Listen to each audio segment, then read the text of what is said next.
A natureza se impõe entre o Brasil e o Pacífico. São quilômetros de rios. A mais extensa cadeia de montanhas do mundo. Em um deserto conhecido pela aridez extrema.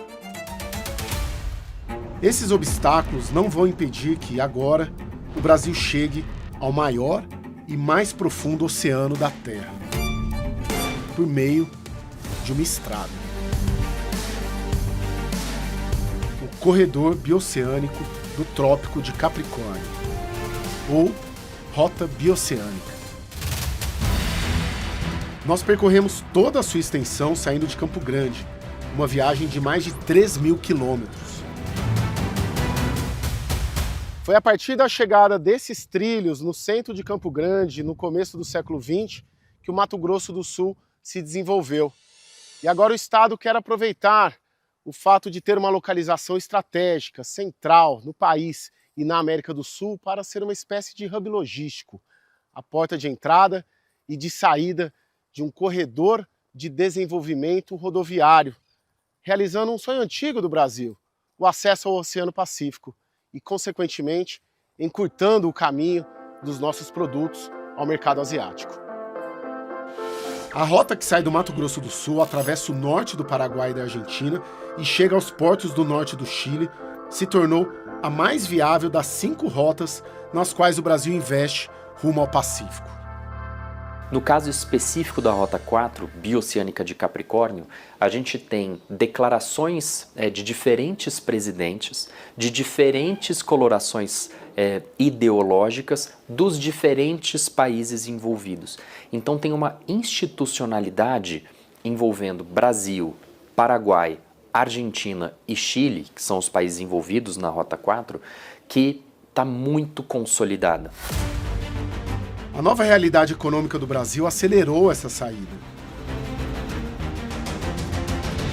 O agronegócio puxa o desenvolvimento do centro-oeste do Brasil em direção ao mercado asiático, especialmente o da China, nosso principal parceiro comercial. No ano passado, o gigante asiático respondeu por 41% do superávit comercial do Brasil. Mato Grosso do Sul é um dos maiores produtores de soja do país e a commodity teve peso importante nesse resultado. A soja, o petróleo bruto e o minério de ferro representaram 75% do total exportado pelos produtores brasileiros aos chineses. E o Brasil pretende fortalecer essa parceria diante do tarifaço americano. Para o Brasil, desde a colônia, os nossos 200 anos de história independente, até 2000 mais ou menos, o centro do nosso comércio exterior estava no Atlântico Norte. Agora, nos últimos 25 anos, o mercado mundial se reequilibrou em direção à Ásia-Pacífico e as exportações do Brasil agora são predominantemente para aquela região. Ela é extremamente estratégica tendo em vista a competitividade do Brasil. A gente não pode achar que o Brasil é o celeiro do mundo e que nós vamos continuar deitado eternamente em berço esplêndido. Nós estamos tendo uma expansão agrícola na África, que é muito mais próxima da Ásia. Nós estamos tendo a tecnologia, a inteligência artificial sendo avançando no mundo inteiro. Então nós temos também que correr atrás do prejuízo. Esse cenário levou agentes políticos e econômicos regionais a pressionar por uma saída mais rápida e mais barata dos produtos brasileiros para a Ásia. As estimativas oficiais apontam que a rota diminui em 17 dias o tempo para as mercadorias chegarem à Ásia e em 30% o frete em relação ao que se gasta para se escoar os produtos pelo Oceano Atlântico via Porto de Santos. Cláudio Cavol é presidente do Sindicato das Empresas de Transporte de Cargas do Mato Grosso do Sul e organizou comitivas de empresários que se dedicaram a encontrar o melhor caminho para o Pacífico. Em 2013 nós vivíamos praticamente um apagão logístico no Brasil. Nós tínhamos portos entupidos de caminhões em Paranaguá, em Santos, Itajaí. Nós tínhamos mais de 100 navios ao largo do Porto de Paranaguá, esperando para poder encostar e carregar nossa soja. Foi aí que então saímos atrás de uma nova saída e essa saída se mostrou viável pelo Pacífico. O caminho mais rápido seria pela Bolívia, mas a legislação do país permite que somente bolivianos dirijam seus caminhões. O movimento brasileiro buscou aliados no Paraguai e nos estados subnacionais vizinhos, no Chile e na Argentina, pelos quais a nova rota passaria. Todos eles com uma característica em comum: estão distantes do centro político e econômico dos seus países e sentiam que as grandes capitais não viam uma nova rota de desenvolvimento como uma aliada, mas sim como uma ameaça. A pressão de baixo para cima deu certo e uma declaração presidencial de 2015 oficializou o corredor bioceânico como uma política de Estado. Fundos internacionais viabilizaram a execução de obras. E os estados também se organizaram em fóruns regionais que frequentemente se reúnem para debater a integração e a governança da rota. Assim como acontece na Europa, nós queremos fazer um tratado da rota. Ele seria um tratado supranacional, com uma legislação própria, permitindo efetivamente que a gente dê o fluxo necessário, tanto de pessoas como de mercadoria. Seria um projeto inédito, isso não existe ainda no âmbito da América do Sul, mas é o caminho para que efetivamente a gente gere o desenvolvimento e a competitividade da rota bioceânica. Um dos desafios é a união aduaneira. No nosso caminho entre Campo Grande e os portos do Chile, passamos por 3 fronteiras. À exceção da fronteira paraguaia, na Argentina e no Chile, os procedimentos de entrada foram lentos e burocráticos, mostrando que os caminhões com nossas commodities precisam de mais do que apenas asfalto para chegarem competitivos ao Pacífico. Sidrolândia é uma das primeiras cidades da rota bioceânica saindo de Campo Grande rumo ao Oceano Pacífico. Ela já tem uma intensa produção agropecuária e a aposta é de que terá um grande salto de desenvolvimento com a rota, principalmente porque aqui se localizam muitos frigoríficos e a expectativa é de que a carne brasileira seja o primeiro grande produto a ser exportado ao mercado asiático pela rota bioceânica. A previsão é de que outros produtos, como fertilizantes, possam desembarcar no Brasil por preços mais competitivos e que o turismo se intensifique. A rota ligará a região mais seca e também uma das mais visitadas do mundo, o Atacama,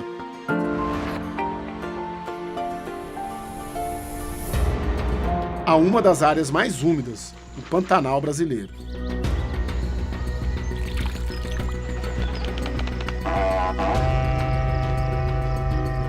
Essa natureza antagônica se completa com as belas paisagens de Salta e Jujuy na Argentina e a grande Cordilheira dos Andes.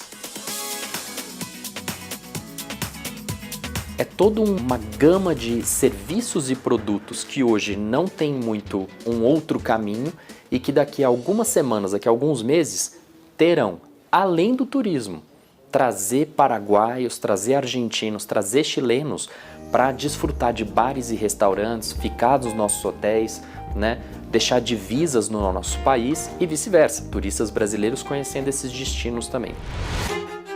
O cenário pantanoso que no passado dividiu os países da América do Sul na mais sangrenta guerra do continente, a Guerra do Paraguai, hoje serve para unir. É aqui que está sendo construída a maior e mais cara obra da rota bioceânica, a ponte que ligará a cidade de Porto Murtinho, no Mato Grosso do Sul, a Carmelo Peralta, no vizinho Paraguai. Essa ponte que liga o Brasil ao Paraguai é um dos poucos trechos que faltam para que a rota bioceânica seja inaugurada. É interessante porque a história dessa ponte, ela sintetiza bem a história da própria rota. Nasce a partir de gestões da sociedade civil, do setor privado e de autoridades locais e regionais para que a estrada saísse. E foi no final do governo Temer que houve um acordo para que Itaipu Binacional colocasse aqui 101 milhões de dólares para a execução da obra, que deve ser inaugurada em 2026 com a presença do presidente Lula. Do alto, a gente consegue ter a dimensão da grandiosidade da ponte, que será a terceira entre os dois países. São quase 1.300 metros de extensão e 21 de largura, numa estrutura que inclui viadutos de acesso e um trecho estaiado com torres de 125 metros de altura. Mas, para que ela seja transitável, é necessário que as obras de acesso também estejam prontas. Aqui estão sendo feitas as obras de acesso à ponte. São 13 quilômetros ao custo de 425 milhões de reais, uma obra totalmente do governo federal com recursos do PAC. E ela é bem complexa, porque ela é toda feita por cima de pântanos. E mais importante de tudo, é relevante que essa obra seja inaugurada junto com a ponte, porque a rota bioceânica só vai funcionar se a ponte e as alças de acesso à ponte estejam prontas ao mesmo tempo. Com 75% da obra executada até o mês passado, a ponte bioceânica deve ser inaugurada antes da entrega das alças, segundo o governo federal. Além da ponte e dos acessos rodoviários, também está prevista a construção de centros aduaneiros em ambos os lados da fronteira. A estimativa inicial é de que 250 caminhões passem pela ponte todos os dias quando os trabalhos terminarem. Enquanto isso, a pequena Porto Murtinho deseja se tornar uma espécie de portal brasileiro para o Pacífico. A cidade, por onde circularam tropas da Guerra do Paraguai no século XIX, preserva nas fachadas as memórias das batalhas e disputas territoriais que marcaram a história dos dois países e tenta deixar para trás o isolamento comum às áreas vistas como pontos finais da logística. O Mato Grosso do Sul era o fim do Brasil a oeste. Então, sempre, desde a colônia, passando pelos 175 anos de independência, essas regiões foram vistas como o último ponto logístico para distribuir produtos e o primeiro para recolher produtos para levar para os portos do Atlântico exportar. Essa é a história dessas regiões. E com a possibilidade de um corredor integrado, hoje elas podem ser nós logísticos articuladores com conexões e novos caminhos, né? Hoje, com 15 mil habitantes, Porto Murtinho sonha com crescimento e já conta com um novo plano diretor que pretende reorganizar a infraestrutura do município para os próximos 10 anos. As regiões de fronteira, elas são regiões bastante complexas. Normalmente não são regiões que se desenvolvem muito, porque as pessoas querem ficar pouco tempo na fronteira. E o que nós estamos fazendo com o Porto Murtinho é exatamente uma lógica ao contrário dessa lógica de fronteira, que é exatamente um novo plano diretor, estabelecer uma área de serviços para quem vai transitar pela essa rota, tanto para transporte como para serviço, criar atrativos para essas pessoas permanecerem em Porto Murtinho, que é fundamental. Em seu quarto mandato, o prefeito de 77 anos nos recebeu em seu gabinete na prefeitura. Ele fala com entusiasmo da importância do corredor bioceânico para a cidade. Nós somos estratégicos. Porto Murtinho era um lugar fim de linha esquecido. E hoje Deus botou a mão e falou, é aqui que o mundo vai começar para o Brasil e Porto Murtinho vai ser a cidade mais importante. Na expectativa de atrair investimentos chineses, o prefeito preparou até um caderno com mapas e detalhes dos planos para a cidade, escrito em mandarim. O local já atrai investidores por ser um eixo da Bacia Platina.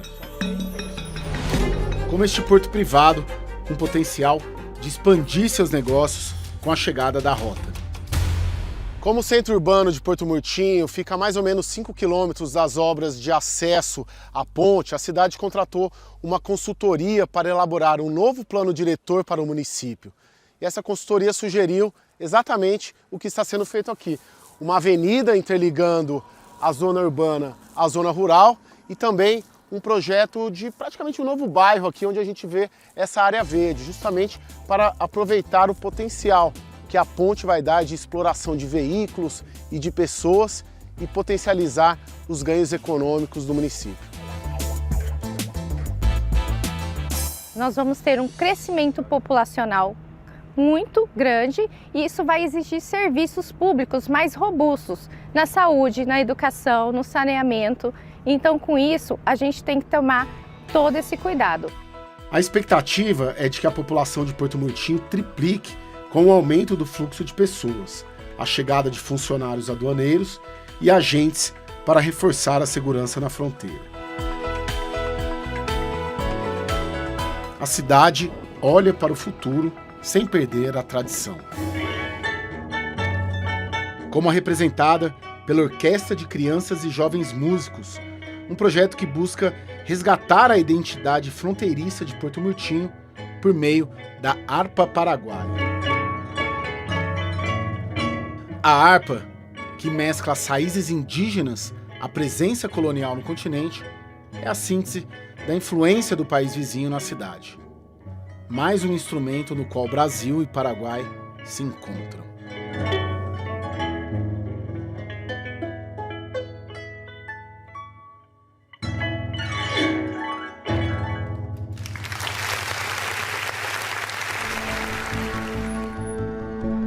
Para chegar ao Paraguai hoje pela rota bioceânica, só de balsa.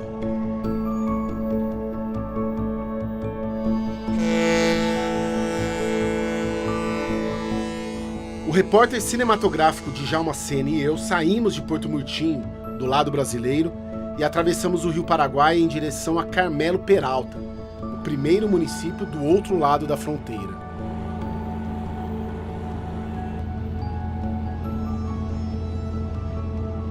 É o único meio viável hoje, enquanto se aguarda a inauguração da ponte. Localizada a 700 quilômetros da capital, Assunção, a pequena cidade de menos de 5 mil habitantes dá acesso a PY-15, que corta o Grande Chaco Paraguaio, bioma que abriga a maior e menos populosa região do país. Pela estrada, muitas fazendas, boa parte delas de brasileiros e com brasileiros trabalhando. Conversamos com 2 veterinários que relataram como a rota pode impulsionar suas vidas e a de quem vive de agricultura no Paraguai. Estou há 7 anos aqui, eu morava numa propriedade onde a rota bioceânica passa por ela. Já melhorou e muito o acesso, a logística das fazendas, não tem nem como comparar com quando era antigamente. Sim. E com a rota deve melhorar?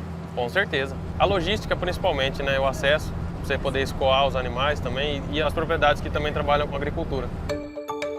Mas é para uma comunidade de protestantes que a rota pode, de fato, fazer a diferença. De origem europeia, os menonitas canadenses chegaram ao Paraguai há 100 anos em busca de autonomia e liberdade religiosa e foram responsáveis pelo desenvolvimento agrário da região do Chaco, com destaque para a pecuária e a produção de leite e algodão.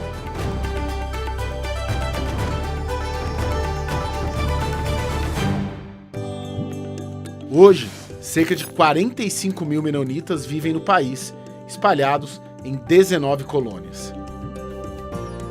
A pele, o cabelo e os olhos claros característicos do grupo são comuns em Loma Plata, no centro do Chaco paraguaio. Patrick Friesen é um dos seus líderes. Ele explica a filosofia de sua gente, que tem até um museu na cidade. Originalmente, a ideia era ter a autonomia, ter completa independência e ser completamente autossuficiente. Por isso, basicamente, o que se construyó acá sempre se construyó de acordo à necessidade. A cooperativa Schortzer, formada por eles, é uma potência do agronegócio paraguaio, com faturamento de mais de 500 milhões de dólares por ano. Os menonitas do Chaco têm até um banco próprio. Gustavo Savatsky, outra liderança menonita, é o presidente do banco. Ele comentou sobre o potencial da rota bioceânica para os negócios da comunidade. esta ruta hace cada día más chico el mundo para nosotros, o sea que nos da una gran oportunidad de competir mejor, porque un costo elevado siempre es el flete. Eso va a ser un Mercosur real. Eso es el canal de Panamá sudamericano, como solemos decir. ¿Por qué? Porque ese nos acorta la distancia, tanto para Brasil como para nosotros. Assim como no Brasil, as obras da Rota Bioceânica no Paraguai estão avançadas. Aqui em Mariscal Estigarribia, no Paraguai, é o exato trecho da Rota Bioceânica onde acaba o asfalto e começam 200 quilômetros, mais ou menos, de estrada de terra até a fronteira com a Argentina. Essa estrada está em pavimentação por parte do governo do Paraguai, as obras estão bem aceleradas, inclusive na placa de apresentação dessa obra faz uma menção direta à Rota Bioceânica, dizendo que a rota conecta o Oceano Atlântico ao Oceano Pacífico por meio do Chaco Paraguaio. Para o Paraguai, a rota simboliza a guinada econômica liberal que o país tomou com os presidentes de direita que comandam o país desde 2013. Horácio Cartes, Mário Benítez e Santiago Pena. A ideia é sair do isolamento histórico do país e fugir da pecha de um lugar simpático à pirataria para se consolidar como uma força exportadora por meio da rota. Tiene un carácter geopolítico, de integración y dinamizador de nuestra economía, posicionando a Paraguay en el centro del desarrollo del continente y con una visión clara para convertir nuestro país en el hub logístico más importante de la região. Os números já começam a aparecer. Em relatório publicado no ano passado, o Banco Mundial disse que o Paraguai caminha de país fechado a terra de oportunidade e destacou a consolidação do crescimento da economia. Em 2024, o PIB paraguaio cresceu 4,2%, o melhor resultado dentre os países da Rota Bioceânica. Para Arnold Wiens, ex-ministro de Obras Públicas, na prática o Paraguai está criando um novo eixo de desenvolvimento após investir em outras rotas de integração local. Vamos falar de um novo Paraguai integrado, un Paraguay que tiene un tremendo potencial de crecimiento y todos los economistas y analistas del futuro del Paraguay están diciendo que el Chaco paraguayo a través de estas inversiones va a ser el que mayor riqueza genere a Paraguay en las próximas décadas. A previsão é de que o trecho paraguaio da rota seja finalizado em 2026.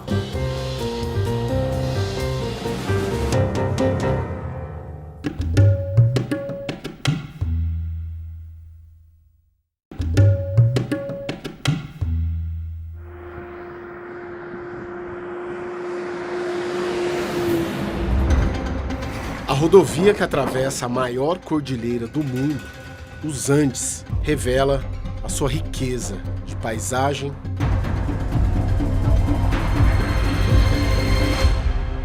de gente e de minérios. Estamos numa região que se chama Triângulo do Lítio, formado ali por Argentina, Chile e Bolívia, onde se concentram as maiores reservas mundiais desse mineral, que é uma peça-chave nessa disputa geoeconômica entre Estados Unidos e China. São de salares como esse, aqui no meio da Cordilheira dos Andes, que se extrai o lítio para ser exportado. Mas a Rota Bioceânica abre uma possibilidade de que esse mineral também desenvolva uma cadeia produtiva aqui na América do Sul.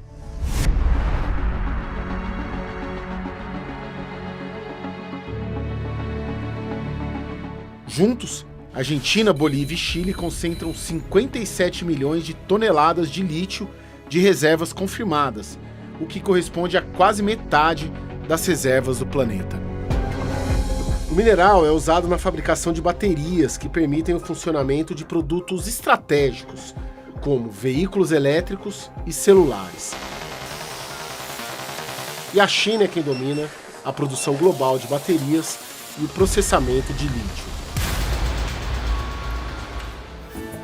Essa liderança chinesa virou um dos principais pontos de embate entre as duas potências, China e Estados Unidos, pois se acredita que quem controlar a produção de baterias vai dominar o mundo. É por isso que Donald Trump pressiona países, como o Brasil, a abrirem seus mercados para que empresas americanas tenham prioridade na exploração não só do lítio, mas também de outros minerais críticos. O domínio do lítio favorece aqueles países que têm esse controle, porque nós sabemos que a tendência é que o lítio, a demanda por lítio, cresça 3 até 6 vezes mais do que a produção atual. Então, por isso, existe esse contencioso entre a China e os Estados Unidos. Tão longe e ao mesmo tempo tão perto dessa disputa, a 4.000 metros de altitude, ainda no lado argentino da Cordilheira dos Andes e a poucos quilômetros da fronteira com o Chile, fica o povoado de Susques. A capela do século XVI é a construção mais antiga do povoado e ainda guarda as características originais. A mistura das influências da colonização europeia e da cultura inca aparece nas paredes de barro, no telhado de madeira e no altar dedicado a Nossa Senhora de Belém. Onde Cristo está sentado à direita de Deus.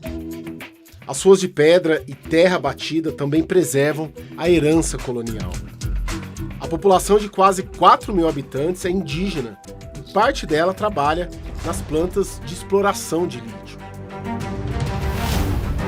Como as da Excer, que tem parte do capital chinês. A planta industrial da Excer na rota está em fase inicial e tem potencial para atingir uma produção de 40.000 toneladas por ano de carbonato de lítio para baterias. Além do lítio, a região que beira o corredor bioceânico é rica também em cobre e ferro. Tanta riqueza mineral ainda não parece ter despertado o interesse de Buenos Aires. Os cerca de 700 quilômetros da rota bioceânica que cortam a Argentina são os que mais apresentam dificuldades dos 4 países. A começar pela alfândega. Essa linha é a exata fronteira entre o Paraguai e a Argentina. E a poucos metros daqui está a alfândega argentina, que simboliza bem uma questão chave para o sucesso da rota bioceânica, a união aduaneira. Os relatos que nós colhemos ao longo da viagem apontam para uma dificuldade de circulação de cargas e de mercadorias por aqui, justamente porque há poucos funcionários e os horários são restritos. Os fóruns que debatem a rota bioceânica já tentam avançar nesta integração aduaneira, mas isso ainda está longe de ser uma realidade. Um estudo recente do Banco Interamericano de Desenvolvimento sobre as fronteiras do corredor bioceânico aponta 11 problemas nesta fronteira, como inexistência de condições mínimas para o transporte seguro de carga, deficiência de infraestrutura nos acessos e possíveis restrições de operações por falta de equipamentos. Para piorar, assim que se sai da alfândega, são 26 quilômetros de estrada de terra sem nenhum sinal de obras de pavimentação. O órgão responsável por obras no país foi desativado pelo governo de Javier Milei. Nesta semana, porém, uma declaração do presidente argentino animou os entusiastas da rota. Em um encontro bilateral em Assunção, no Paraguai, Milei disse que haverá uma nova ponte na fronteira por onde passamos. Ele também destacou a formação de um grupo de trabalho para promover a exportação de gás natural da reserva de Vaca Muerta, na Patagônia Argentina, para o Paraguai e o Brasil, por meio do corredor bioceânico. A fim de profundizar a integração energética e fronteiriça, potenciar as cadenas de valor regionais, reduzir costos logísticos de cara a los mercados de Ásia e o Pacífico e favorecer o intercâmbio de bienes e serviços. O professor Alejandro Safarov integra uma rede de acadêmicos que se dedica a estudar a rota bioceânica para ajudar as autoridades dos 4 países a desenvolvê-la. Ele diz que o projeto nunca interessou aos agentes econômicos de Buenos Aires, que preferem investir no porto da capital argentina. Buenos Aires concentra el 40% de la población, es nuestra zona núcleo de Argentina, junto a las provincias de Córdoba y Santa Fe, son responsables prácticamente del 80% de las exportaciones de Argentina. La economía de Argentina sigue orbitando a través del puerto de Buenos Aires. Entonces, es muy difícil salir de esa lógica, que ya es un tema para los argentinos, es un tema cultural. A indiferença da capital argentina não impede que o NOA, sigla para Gran Norte Argentino, se mexa. Federico Valejo é um empresário que investe em empresas da região e vislumbra na rota o potencial de alavancar a economia regional. En todos aquellos actores en los que nos encontramos haciendo negocios, en la búsqueda de mayor rentabilidad, mayor calidad en los productos y servicios y por supuesto diversificar los ingresos, ¿no? Ya que estamos hablando de los potenciales ingresos de divisa que va a generar una conectividad con los principales países limítrofes, ¿no? A CNN procurou a Casa Rosada, que informou que a pavimentação do trecho não pertence à jurisdição nacional e que há previsão de intervenção em alguns pontos. Enquanto isso, o norte argentino aguarda.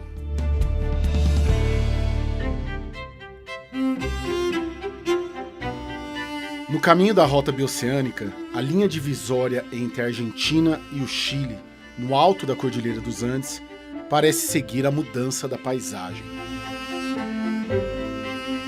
Antes da fronteira, no chamado Passo de Jama, o vermelho da terra se impõe ao pouco verde que ainda resta.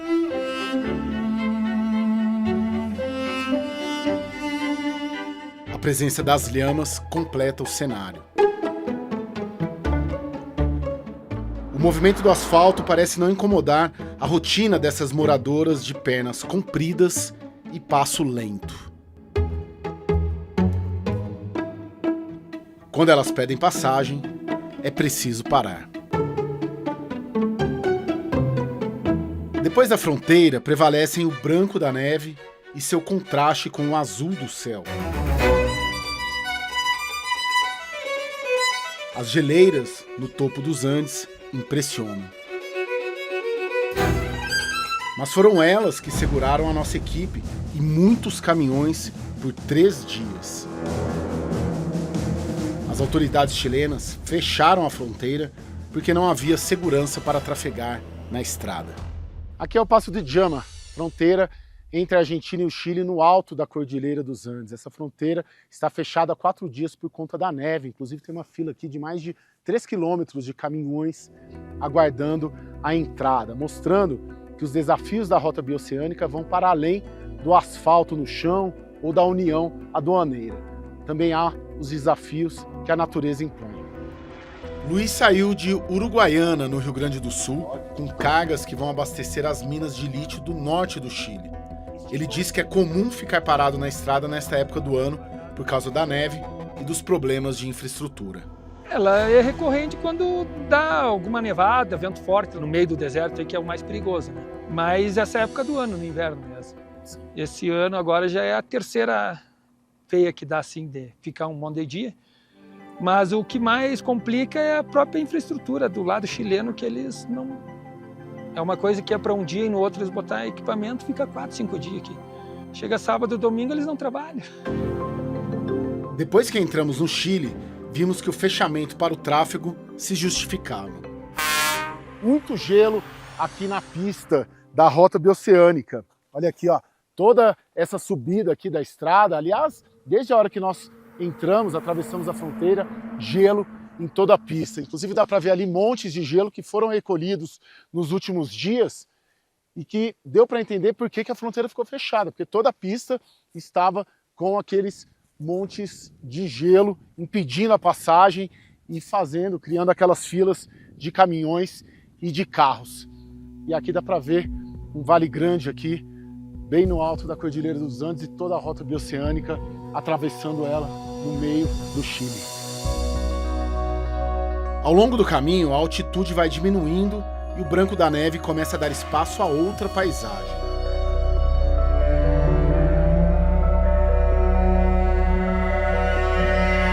E logo, avistamos São Pedro de Atacama, o portal para o deserto mais seco do mundo.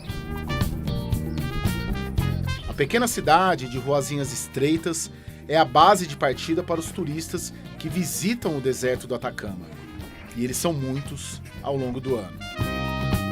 A população, de cerca de 8 mil habitantes, chega a aumentar em 70% nos meses de alta temporada, como janeiro, fevereiro e julho.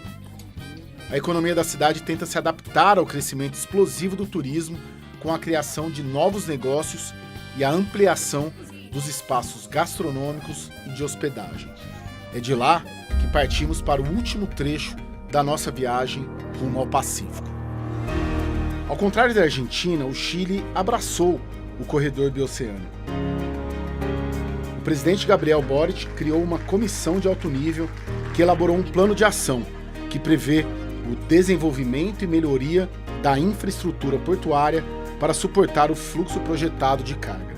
Mejorar en materia de seguridad, tomar todas las innovaciones que sean necesarias para que el corredor bioceánico sea un lugar seguro. Y por lo tanto vamos a potenciar y mejorar la infraestructura pública del funcionamiento del corredor, vamos a facilitar el tránsito entre los países, vamos a construir un sitio de inspección para la fiscalización y el control de cargas más cerca de la frontera, en las cercanías del Paso Jama. A Rota Bioceânica foi pauta de um encontro neste ano de Boric com Lula em Brasília. O país mais aberto da América Latina quer se abrir ainda mais e investir nos portos do norte. Nós fomos a 3 deles. Um dos portos fica no centro de Antofagasta, a maior cidade da região, com mais de 500 mil habitantes. O plano de investimentos alcança 100 milhões de dólares para estruturar um centro logístico e ampliar a capacidade anual de transferência para 7 milhões de toneladas. Este puerto que ustedes ven tiene más de 700 metros lineales. Acá en el futuro van a poder operar naves containeras, ¿no es cierto?, de gran envergadura, que van a poder trasladar la carga que venga desde el corredor bioceánico. En ese sentido, estamos preparando la infraestructura del puerto. Nosotros hemos estado haciendo mucha inversión para propiciar que inversionistas brasileños, paraguayos, argentinos vengan a la región, se instalen con industria y puedan usar las franquicias chilenas para exportar hacia el continente asiático. A 60 quilômetros dali, o porto privado de Angamos, na Baía de Mejillones, é apontado como de maior potencial para se adaptar à rota por ficar afastado de centros urbanos. Em 2024, o porto movimentou mais de 3,5 milhões de toneladas de carga, basicamente minerais críticos como cobre e lítio para o mercado asiático. Também no ano passado foram investidos 43 milhões de dólares em projetos de infraestrutura para ampliar a capacidade, já pensando nos impactos do corredor bioceânico. La ruta bioceánica nos trae la oportunidad de expandir y diversificar las cargas que movemos actualmente y es el principal potencial de crecimiento que tenemos en el largo plazo. Mais ao norte fica o porto da cidade histórica de Iquique. Na Praça Central, a Torre do Relógio, construída em 1878, quando Iquique ainda pertencia ao Peru, é um marco importante da era de ouro do salitre, que impulsionou a economia local até o início do século XX. A restauração do teatro de estilo clássico, também do final do século XIX, foi entregue em maio, depois de 17 anos fechado para obras. Os detalhes da decoração da cúpula, do palco e dos camarotes ainda preservam a riqueza do período.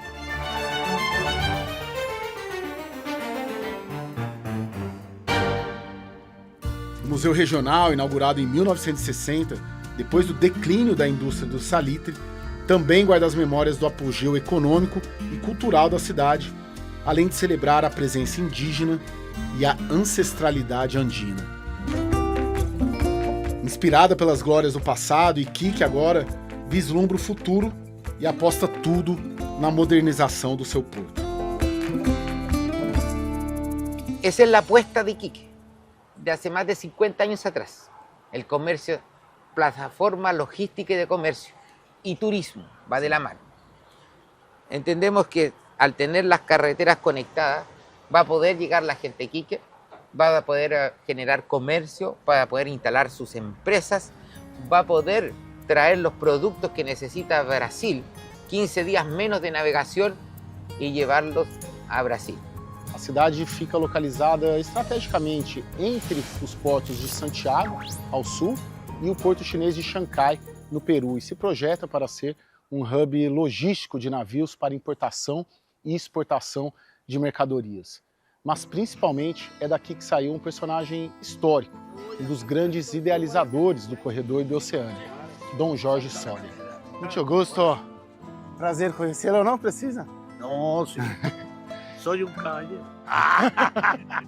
Prefeito de Iquique por 4 vezes, pai do atual prefeito e hoje senador, Jorge Soria construiu toda a sua carreira política, tendo como bandeira unir o Oceano Pacífico ao Atlântico por meio de rodovias.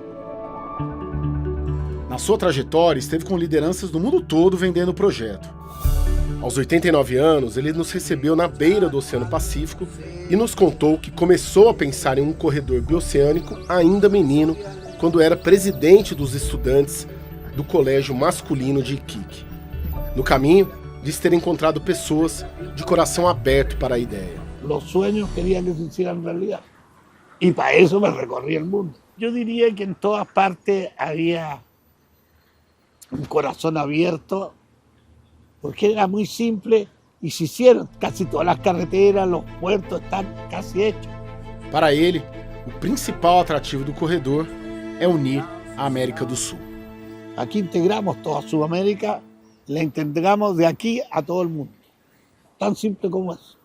Y tenemos agüita a este lado, lo que te decía, en el Océano Pacífico, y también, si no te gusta el Océano Pacífico, usa el Océano Atlántico, que lo estás usando por lo menos. ¿Se siente realizado? Sí, me siento realizado. Que Tatita Dios me dé hartos añitos más de vida para verlo entero. Observar o maior oceano do mundo nos conecta com a grandeza desse sonho de integração compartilhado por todos aqueles com quem conversamos em 12 dias de jornada. A profundidade do Pacífico remete à riqueza e à diversidade das paisagens e da cultura da América do Sul, onde a promessa de desenvolvimento econômico também pode significar união.